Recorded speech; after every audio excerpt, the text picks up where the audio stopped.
Hello, sports fan. This is Steven here with Sports Choice Plus. I'm bringing you a very special breakdown. I'm going to be covering the Atlanta Falcons taking on the Detroit Lions. Before I get right into this matchup, I just want to make sure you're subscribed to the YouTube channel so you can get all the updates and all the breakdowns. Without further ado, let's get right into it. Looking at this matchup this week, you saw the Atlanta Falcons pull out a nail biter. Down to the last second, the Atlanta Falcons fought, clawed, and beat the Green Bay Packers in a very entertaining game. You also saw the Detroit Lions be outlasted by the Seattle Seahawks. Geno Smith and company were able to somehow chink, and find the chink in the armor and essentially expose the Lions defense. When you're looking at just how tough this Lions team is, they're a very tough team, they're a very physical team, but sometimes that aggressiveness can be used against them. When you're looking at them and the way that the Seahawks ran the football, the Seahawks were on a mission. It didn't matter what was going on, they were going to force their will on the Lions. Eventually it paid off. When you're looking at Pete Carroll, finding a way to outsmart the Lions defense.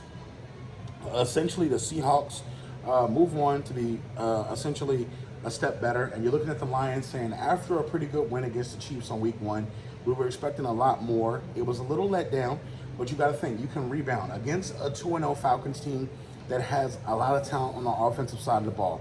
You're going to have to play mistake-free football on defense to beat the Falcons, because the Falcons, under Desmond Ridder, they're playing conservative, but they let Bijan Robinson get the ball. They let Drake London get the ball. They let Kyle Pitts get the ball. They are spreading the ball out efficiently to their playmakers. They're not taking a lot of big risks. They're running the football.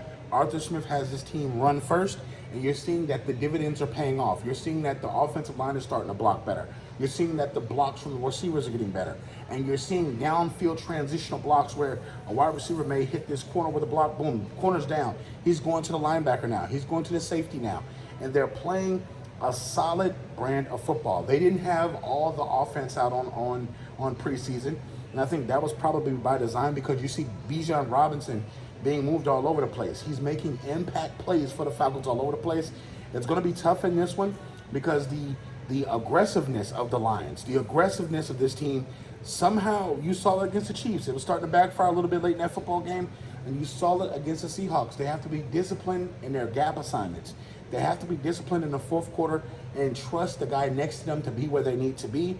You're going to have to tackle Bijan Robinson on the first tackle. You can't bounce off of him and let him get a head of steam going down, because he's going to hit his head on the goalpost. You see how talented he is catching it. You see how talented he is in the open space when he's running.